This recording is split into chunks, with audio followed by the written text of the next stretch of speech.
৭৭তম প্রজাতন্ত্র দিবস উপলক্ষে পশ্চিমবঙ্গ প্রদেশ যুব কংগ্রেসের উদ্যোগে ফারাক্কায় এক বিশাল ধর্ণা ও প্রতিবাদ সভার আয়োজন করা হয়।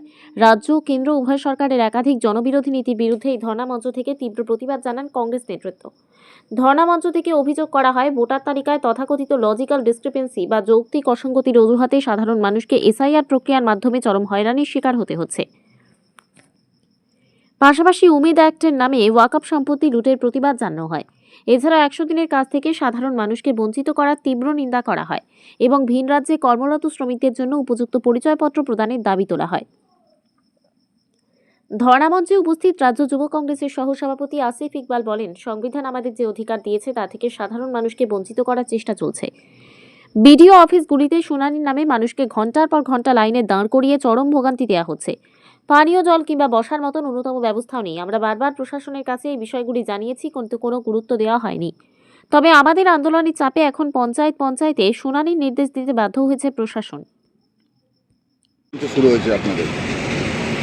আমরা গতকালকে আপনারা জানেন ৭৭তম আমাদের প্রজাতন্ত্র দিবস আমরা পালন করেছি এবং সেই দিনকে আমরা বেছে নিয়েছিলাম যে সেদিন থেকে আমরা ধর্নায় বসব।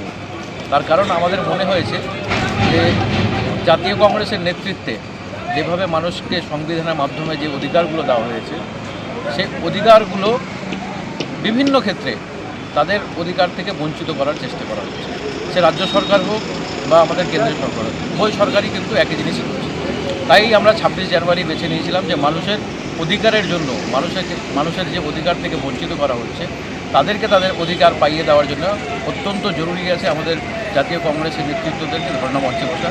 তাই বিভিন্ন দাবি নিয়ে আপনারা জানেন যে শিক্ষা, স্বাস্থ্য, হয়রানি, মানুষের পরিযায়ী শ্রমিকদের উপরে যে অত্যাচার হচ্ছে, এইসব ইস্যু নিয়ে আজকে আমরা ধর্নায় গতকাল থেকে বসেছি। আজকেও রাত ৯টা অবধি 10টা অবধি চলবে। দেখুন, আমরা সুপ্রিম কোর্টের রায় আসার পর, নির্দেশ আসার পর আমরা বারংবার বিডিও সাহেবের কাছে গেছি, আমাদের নেতৃত্বরা গেছে। আমরা বারবার বলেছি যে যখন সুপ্রিম কোর্ট নির্দেশ দিয়েছে এটাকে পঞ্চায়েতে করা হচ্ছে, তা সত্ত্বেও কেন করা হচ্ছে। আমাদের একটু হলেও সত্যি বিষয় আছে যে গতকালকে আমরা ধর্ণা মঞ্চ বাঁধার পর গতকালকে রাতের দিকে প্রায় এটা নির্দেশ এসেছে বিডিও অফিসের থেকে যে বিভিন্ন পঞ্চায়েতে এবার কিন্তু পঞ্চায়েতে যে অভিযোগগুলো আসছে যে প্রশাসন ঠিকমতো ব্যবস্থা করে, কোথাও চেয়ার নেই, বসার জায়গা নেই, জলের ব্যবস্থা নেই, এই সমস্ত এলাকাবাসীদের দাবি আছে। এবার কোনো ক্ষেত্রে আমরা যেহেতু জাতীয় কংগ্রেস করি, সেখানে আমরা দলের পতাকা না নিয়ে গেলেও আমরা যদি মানুষের সাহায্যের জন্য জলের ব্যবস্থা করি, সেখানেও আমাদেরকে প্রশাসন বাধা দিচ্ছে। তাহলে আমরা কেন করতে বাধ্য হচ্ছি? এই কাজটা যখন প্রশাসনের, সাধারণ মানুষের যাতে সুবিধা পায় সেই কাজটা তো প্রশাসনের, তারা যখন করছে না তখন আমরা করতে যাচ্ছি, সেই জায়গাতেও বাধা দিচ্ছি।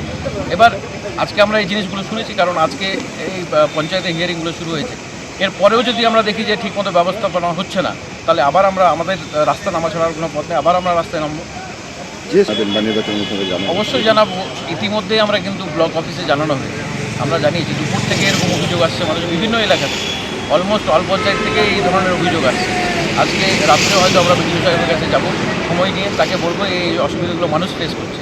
তারপর যদি প্রশাসন না শোনে তাহলে আমরা আবার রাস্তায় নামার পথ দিচ্ছি। আপনার নাম? আমার নাম আসিফ ইকবাল, রাজ্য যুব কংগ্রেস সভাপতি। আমাদের ধর্ণা মঞ্চের প্রথম কারণ হচ্ছে আমজনতাকে এসআইআর নামে যে হয়রানি, তার সাথে সাথে ওয়াকফ বিল প্রত্যাহার, পরিযায়ী শ্রমিকের পরিচয়পত্র প্রদান, মানরেগা চালু করো ও জিরামজি বাতিল করো, এই সব দাবি আমাদের আজকে এই ধর্ণামঞ্চ। এই ধর্ণামঞ্চে আমাদের সাড়া পাওয়া যাচ্ছে, মানুষ স্বতঃস্ফূর্তভাবে আসছে। এই ধর্ণামঞ্চ থেকে একটাই বার্তা দিয়েছিলাম গতকালকে যে এই এসআইআর নামে হয়রানি বন্ধ করুন, এবং কন্টিনিউয়াস আমি ভিডিওর সঙ্গে কথা বলে প্রায় হ্যারেস হয়ে যাওয়ার মধ্যেই উনি কাল 5টা পর্যন্ত কোনো কথা দিতে পারেননি। হঠাৎ করে দেখি নতুন করে একটা উদ্দীপনা দেখা দিয়েছি পঞ্চায়েতে ব্লক থেকে এসআইআরের যে হেয়ারিং সেটা আবার জিপিতে করেছে, জিপির মিডিল পয়েন্ট দেখে করেছে। সেখানেও আমি বিভিন্ন জায়গায়, যেমন ওখানে আইসি সাহেব থেকে ভিডিও দিয়েছে, মানুষের যে হেয়ারিং হচ্ছে, ডকুমেন্টস শো করছে, সেখানে স্টাম্প দিচ্ছিল না। প্রথমে তো যেটা স্টাম্প দিচ্ছিল নট ভেরিফাইড, কিন্তু সেই নট ভেরিফাইড স্টাম্পটাও দিচ্ছিল না। আবার ওটা নিয়ে আমাদের দলের পক্ষ থেকে কিছু চেঁচামেচি হয়েছিল, সেটা আবার ওটা দিয়ে দেখি যে হ্যাঁ না ঠিকঠাক চলছে। এই যে আমাদের আন্দোলনের চাপেই পঞ্চায়েতে হেয়ারিংটা ট্রান্সফার হয়েছে, এবং অযথা আমাদের একটাই দাবি থাকবে এই কংগ্রেস দলের পক্ষ থেকে, বৈধ ভোটার একটাও বাদ হতে দেব না। তার জন্য জাতীয় কংগ্রেস যেটা যা করার আমরা অবশ্যই করব, একটাও বৈধ ভোটার বাদ হতে দেব না। আমার নাম হচ্ছে আব্দুল বাসের, ফরাক্কা ব্লক কংগ্রেস সভাপতি।